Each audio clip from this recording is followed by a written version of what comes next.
Hello. Welcome. I'm Miss Carla at the Fox Library in Providence, and we're going to continue reading Tunnel of Bones by Victoria Schwab.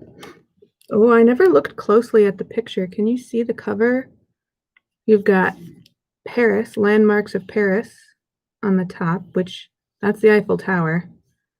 That's the only one I recognize, but I'm sure the other buildings are famous buildings in France. But then inside you got Cassidy and her cat. What was her cat's name? Grim, right? It's kind of a spooky name. And all these skeletons inside the tunnels. That's pretty spooky. It's a spooky story, though, isn't it? All right, we are on chapter 9, which is page 87, if you're keeping count. Something jerks me out of a heavy, dreamless sleep. I don't know what it is. A weight on the edge of my bed, Grim walking around, only that I'm awake and the room is dark. The night is still thick beyond my window. My door is ajar, and I hold my breath and listen, straining to hear something, anything. Dad's snoring, the ambient sounds of late-night tourists on the street, but the suite is unnaturally quiet. Until I hear the click of a lock, the faint groan of the hotel door swinging open. The poltergeist. Thin red light spills in from the hall, and I'm on my feet, padding barefoot through the dark. By the time I reach the doorway, the crimson glow is sliding down the stairs. I step into the hall and reach for my mirror pendant, only to realize I'm not wearing it. I must have left the necklace on the bedside table. As I turn back to get it, the hotel door swings shut, locking me out. A draft rolls down the hall, sudden and cold, and I fight back a shiver. Cassidy. My name is a whisper on the air, faint and far away, but I know that voice. Jacob? I call out, trying to keep my voice low. Cassidy. He calls again, his voice drifting up through the floor. Something crashes, and I hurry toward the stairs, sure that the poltergeist has Jacob, that he's in danger. Hold on, Jacob, I think, plunging down the stairs. Hold on, hold on. They don't have any qualms about hurting people, Laura said. Hold on. With every downward step, the temperature falls. By the second floor, I'm cold. By the first, I'm shivering. Jacob? I call again, my breath fogging in front of me as I reach the lobby, slipping on the marble floor. I scramble to my feet, ready to fight, ready to save my best friend, but there's no one else there. No poltergeist attacking him. Only Jacob, on his knees in the center of the lobby. His head is in his hands as the air around him churns into a frenzy. The chandelier swings and the paintings shake, and a chair scrapes across the floor, and I realize with horror that all of it is coming from him. Jacob, I shout over the howling wind. Can you hear me? He lets out a low groan. What's happening to me? His voice sounds strange and hollow. Cassidy. He trails off, the color seeping out of his clothes, his skin. Water drips from his hair, his jeans pooling around him on the marble floor until he looks the way he did that one time I saw him in a mirror. He looks gray and wet and lost. He looks dead. No, no, no. Cassidy, calls a voice, but it's not coming from Jacob. It's Laura. She's standing behind the front desk, bracing herself against the worst of the chaos, her black braid whipping in the wind. Laura, who always seems to have an answer, who always knows what to do, but her eyes aren't wide with worry. They're furious. I warned you this would happen, she calls, her voice warping from the force of Jacob's whirlwind. I told you he was getting stronger. I duck as a vase shatters against the pillar over my head, raining down shards of glass and broken flowers. that are then yanked back up before they ever hit the marble floor. "Cass!" screams Laura as the chaos in the lobby reaches a high, keening pitch. "You have to send him on." But I can't. I won't. There has to be another way. Jacob curls in on himself at the center of the storm, and I try to get closer, to grab his hand, to pull him back from wherever he is. I can save him. I know if I can just get close enough, but the whirlwind around him is too strong, and it slams me backward until I hit a marble pillar and I gasp. I sit up, gasping in the dark. It was just a bad dream. "You're acting weird," says Jacob the next morning. He looks like Jacob again. No ghoulish face, no empty eyes, no pool of water at his feet. Just my best friend in all his semi-transparent glory. I wish I could throw my arms around him. Instead, I do my best to clear my mind, grateful he can't read my dreams as well as my thoughts. "Just tired," I say as we step off the metro. The truth is, my morning isn't off to the best start. I nearly jumped out of my chair at breakfast when someone in the salon dropped a coffee pot. No spirit activity there, just a server with slippery fingers. I know not everything is a portent of danger, but it still put me on edge. I tried to shake it off, but it only got worse. As we were leaving the hotel, a car alarm went off down the street, and then another and another, the horns blaring like dominoes. "Bit nervous this morning?" asked Dad, patting my shoulder as I squinted through the crowded sidewalk, trying to catch sight of whoever triggered the first one. I thought about cutting through the veil, but I couldn't, not in front of my parents, Pauline, and the film crew. Now we step through the cemetery gates, and I feel the temperature dip. "Are you catching a cold?" asks Mom, when she sees me pull my sweater close against the chill. "Maybe," I say, shoving my hands in my pockets and clutching the mirror necklace. I feel like my nerves are wound tight enough to. A tree branch crashes to the ground on the path in front of us. Mom jumps, her arm holding me back. "That was close," she says, looking down at the branch. "Way too close," I mutter. "What was it Laura said? First comes mischief, then menace, then mayhem. I need to take care of things before they escalate. And a graveyard seems like a good place to start."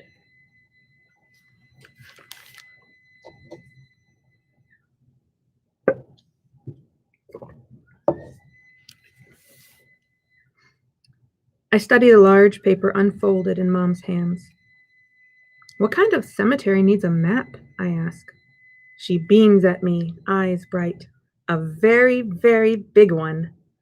That, it turns out, is an understatement. Père Lachaise is like a city within a city. There are even street signs, blocks, neighborhoods. Cobbled paths wind between graves. Some graves are low, like stone caskets, and others looming like small houses, side by side. Some of the crypts are new and others are old, some sealed while others yawn open. And here and there, old trees threaten to unbury tombs, roots pushing up between and beneath the stone. There's no anger in this place, just a shallow wave of sadness and loss. "Cass," says Mom, "don't wander off." And for once, it doesn't feel like an idle warning. This place is huge, and it's too easy to imagine getting lost. But that also means my parents won't notice if I slip away. I fall back a little with every step, finally stopping to linger among the tombstones. If I was a poltergeist, where would I be? "Here, ghosty, ghosty," calls Jacob. I look up and see him perching on a large stone angel, one leg dangling over the edge and the other drawn up, his elbow resting on his knee. As I shift the camera to snap a photo, he strikes a pensive pose, surveying the cemetery. The camera clicks, and I wonder if he'll show up on the film. There was a time when I knew he wouldn't. Now I'm not so sure. I think of the last photo from Edinburgh, the one I keep tucked in the pocket of my camera bag. In it, Jacob and I are standing on opposite sides of a window, me in the shop and him on the street, each of us turning to look at the other. He's not really there in the glass, but he's not there either. It could have been a trick of the light, a warped reflection, but I don't think it was. Spirits this strong have no place in our world. Laura's warning fuses with her words from my nightmare. You have to send him on. Jacob clears his throat. Well, he says, jumping down from his perch, no poltergeist. No, I say, looking around. Not here. Jacob frowns. I don't like the way you said that.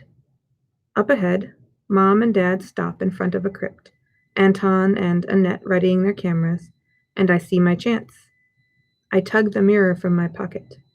Come on, I whisper, reaching for the veil. If the poltergeist won't come to us, we'll go to the poltergeist. That's the end of that chapter. So now we're on chapter 10. Hi, Abigail. I'm plunged from something into nothing and back again, all in the time it takes to blink.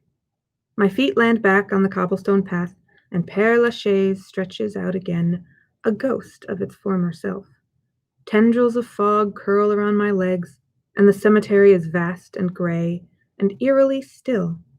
I draw the mirror from my pocket, wrapping the cord around my wrist as Jacob appears beside me. He looks around, nose crinkling a little. What is it with graveyards and mist? He asks, kicking at the cloudy air around our feet. A+ for atmosphere, I say. Nearby, a crypt door swings on a broken hinge. Across the path, a crow caws and takes flight. I'll take creepy Halloween soundtracks for 200, mutters Jacob. But for all the moodiness of this place, it's quiet. The thing about cemeteries is that they're not as haunted as you'd think. Sure, there are a few ghosts here and there, but most restless spirits are bound to the place where they died, not the place where they're buried. So it shouldn't be that hard to find our restless spirit, as long as it wants to be found. And if it doesn't, asked Jacob, which is a good question. How do you lure out a poltergeist? Maybe if we ignore it, it'll just lose interest in us and go away. It's not a bee, Jacob, and you heard Laura. The longer the poltergeist is out, the more chaos it will cause, which is bad on its own and worse since this particular spirit seems intent on bothering us. I scan the tombs. Hello? I call out, gripping the mirror pendant. What do you think a poltergeist looks like? Whispers Jacob. Is it human? A monster? An octopus? An octopus? He shrugs. More arms, more mischief. I lurch toward him, pressing my hand over his mouth. His eyebrows shoot up in confusion. I heard something. We stand perfectly silent, perfectly still, and then it comes again. A child's voice. Un, deux, trois, it says in a sing-song way. The graveyard begins to fill with a soft red light, and a cold wind blows over my skin. I can hear the shuffle of steps, small shoes skittering across a path. I turn just in time to see a shadow dart between the crypts. Croissant, the voice continues, and I really wish I spoke French. Come out, I call. I just want to talk. C'est, continues the voice, now behind me. I spin, but there's no one there, only tombstones. Wait. Its voice is softer now, drifting away, taking the strange red light with it. Pretty shy for a spirit, says Jacob. I chew my lip. He's right. For all the tricks the poltergeist has pulled, I haven't caught more than a glimpse of it. And if I want to catch this ghost, I'm going to have to get it to come to me. How do you plan on doing that? Asked Jacob. Do you have any poltergeist bait laying around? I rub my temples. What did Laura say? They thrive on creating trouble, making mischief. Okay, so I just need to give the ghost a chance to make some. I look up at the crypts, some of them as tall as houses. Jacob reads my mind and then says, "No." "This is a terrible idea," says Jacob, as I hoist myself up on top of the grave. "You always say that." I look down. I'm only 2 or 3 feet off the ground. Not high enough.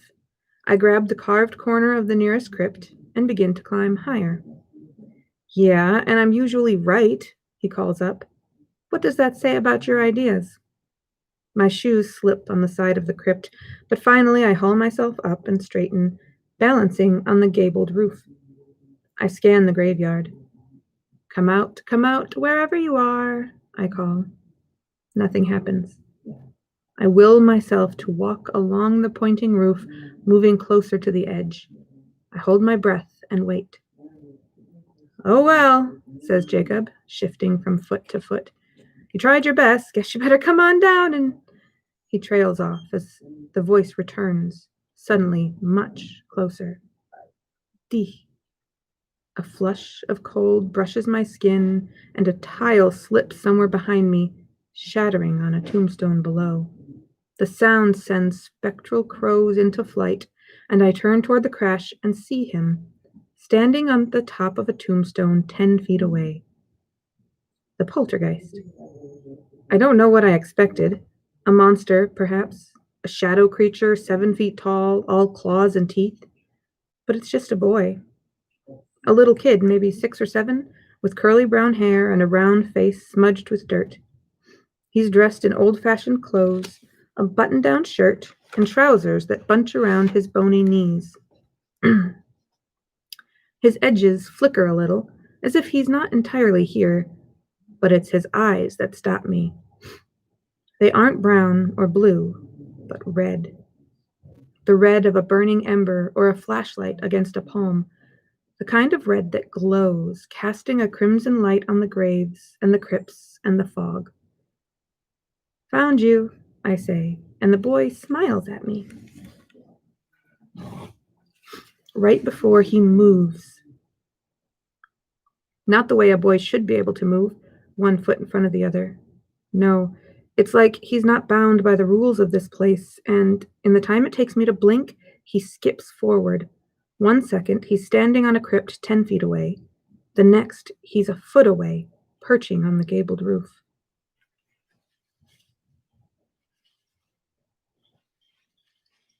Excuse me. "Now," urges Jacob, and my hand flies up the mirror pendant right in front of the boy's face. His red eyes widen as he gazes into the glass, lost in his reflection. "Watch and listen," I recite. "See and know. This is what you are." I reach for the thread in his chest, but when my hand hits his shirt, it doesn't go through. He's still solid, or as close as a ghost can get. I clear my throat, my fingers tightening on the mirror as I start again. "Watch and listen," I say, trying to make my voice forceful. "See and—" But the boy frowns, his red eyes flicking from the mirror up to my face, as if it has no hold on him. That's not possible, I think, right before he shoves me off the roof.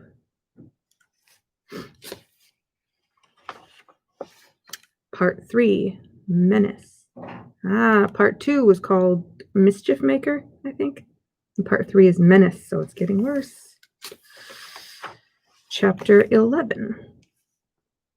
There's this moment when you start to fall, when you think, maybe everything will be okay. Maybe I'll catch my balance. Maybe a hand will steady me. Maybe something soft will break my fall. In this case, it doesn't. I'm falling, and somewhere between the edge of the roof and the lawn below, I cross back through the veil and land hard on the ground beside the crypt. The fall knocks all the air from my lungs and sends pain jolting up through my right arm, and for a second, all I can do is blink away the stars and hope I didn't break anything. Jacob appears, looming over me, and he's worried enough that the first words out of his mouth aren't even, "I told you so," but, "Are you okay?" I sit up, dazed and grateful that my head missed the sharp corner of the nearest tombstone.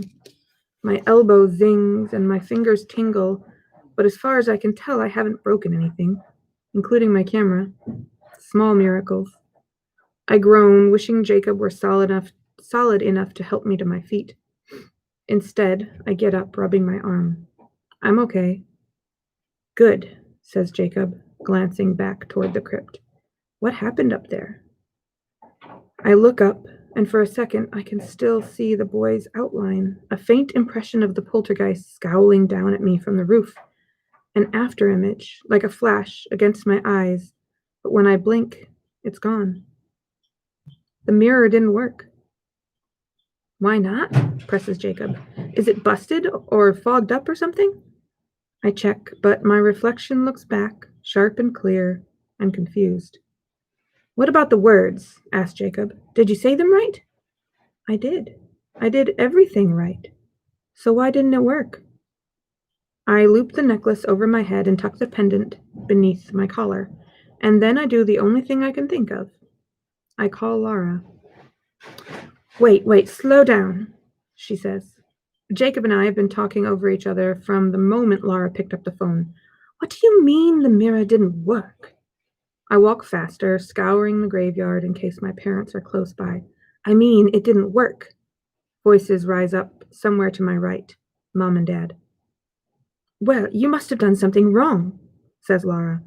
I spot my parents down one of the branching paths, narrating in front of a tombstone while Anton and Annette film them. I did everything you taught me, I snap. Pauline looks over her shoulder and holds a slim, manicured finger to her lips. I cornered the poltergeist, I say, lowering my voice. I held up the mirror, I said the words, and then he just looked up at my face. And then he pushed her off a roof, adds Jacob. What were you doing on a roof? Demands Laura. It doesn't matter, I hiss, rubbing my arm, which is still sore from the fall. What matters is that this poltergeist is still out there, and he's apparently immune to mirrors. Laura exhales, and I can practically hear her pinching the bridge of her nose. Okay, she says softly, obviously talking more to herself than to me. I'll go talk to Uncle Weathershire and call you back. In the meantime, just stay out of the veil and on your guard. As if on cue, the corner of a tombstone crumbles near the film crew. Anton jumps out of the way and nearly falls through the glass of an open crypt door. Jacob and I exchange a look, and then turn toward the phone and Laura. Hurry. Come on, Laura, I mutter, tapping the phone against my palm. It's been an hour, and she still hasn't called back. The crew finished filming at Père Lachaise, and we headed for the metro. Now I hold my breath as we make our way down to the platform, waiting for something to go wrong, hoping it won't. It's stuffy on the train, but I lie to Mom, telling her I'm cold, and she lends me the extra sweater she always keeps in her bag. I wrap it around me, pulling it close even though I'm sweating under all the fabric.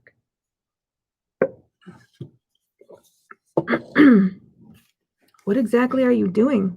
Asked Jacob as my cheeks flush from the heat. So far, the only warning I have that the poltergeist is near is that flush of cold. I want to be sure I can feel it. You're turning yourself into a ghost thermometer. I pull the sleeves down over my hands. Basically. The lights flicker overhead, and I nearly jump out of my seat. But there's no flash of cold, no warning chill, and a second later, the lights come back on. That happens sometimes on trains, says Mom, scooting closer. But don't worry, I doubt this car is haunted. She says it breezily, but my stomach tightens, a reminder that the poltergeist isn't the only thing I have to worry about. The veil is still ebbing and flowing around me, ready to drag me under the second I let my guard down. Jacob inches closer until our shoulders almost touch. Not on my watch, he says. We get off at a station called Opera and step onto the street in front of a giant stone building with more piping than a wedding cake. This, according to Dad, is the Palais Garnier, the Paris Opera House. I thought the Phantom of the Opera was just a Broadway show, I say. It is, says Dad.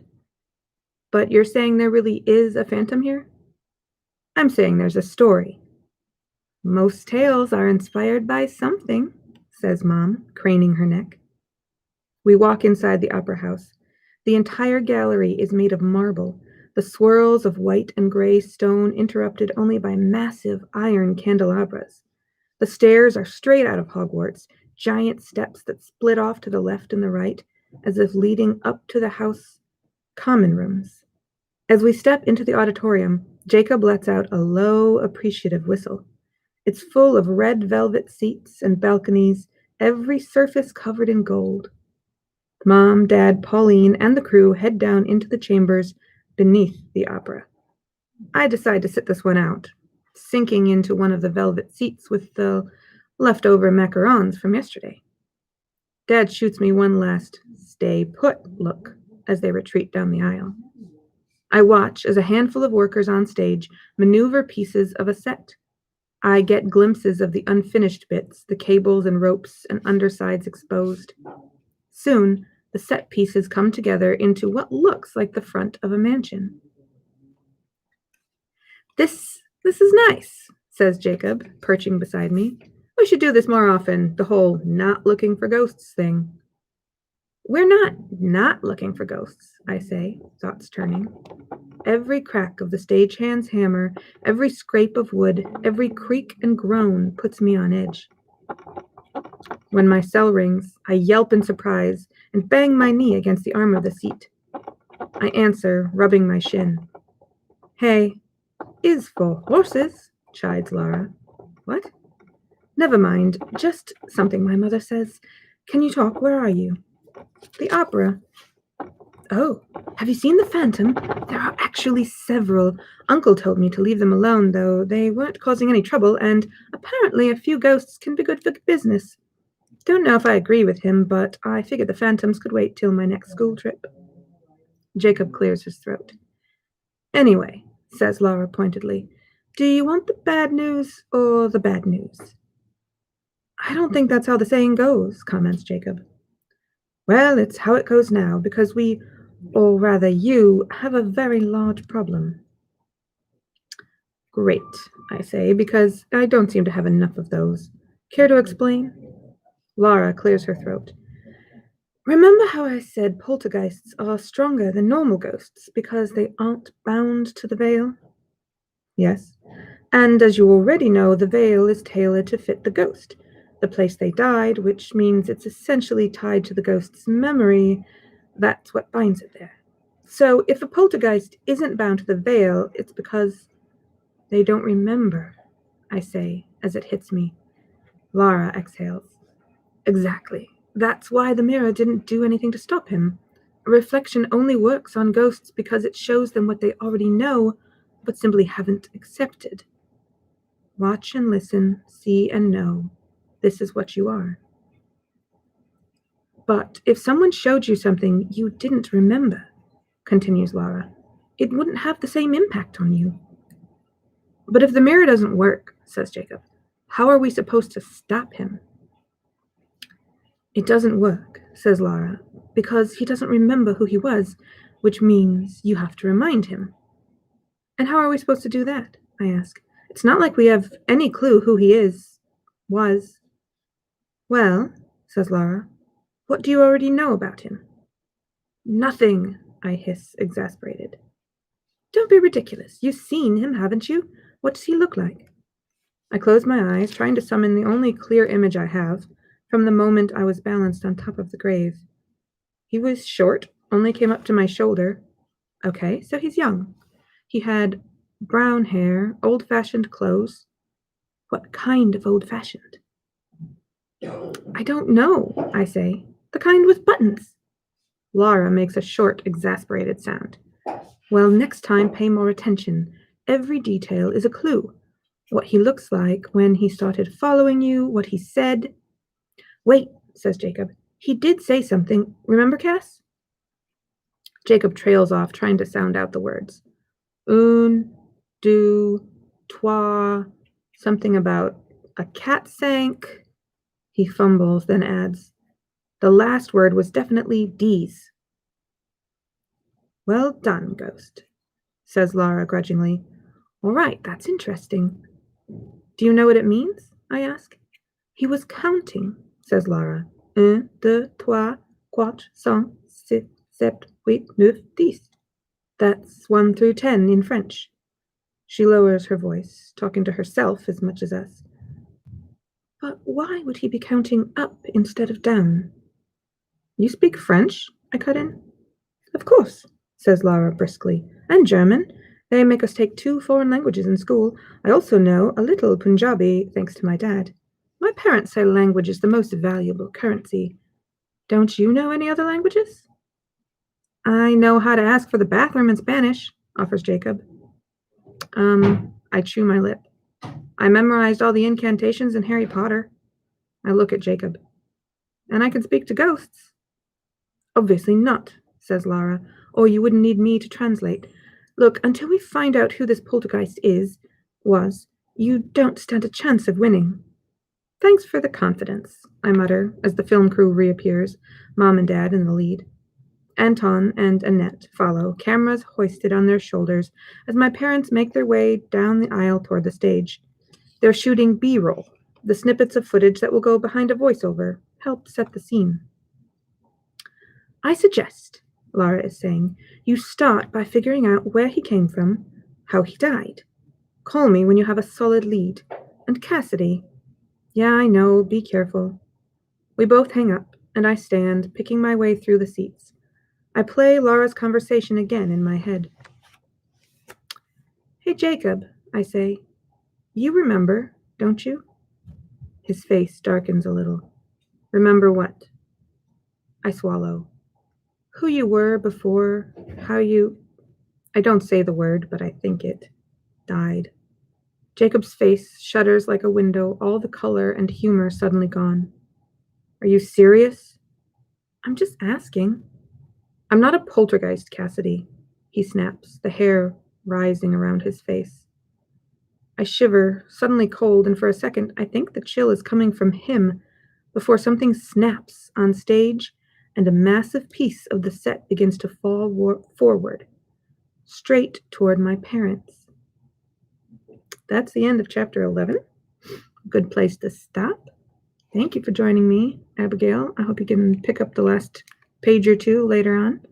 And yes, I love this series as well. This is my first time through this book.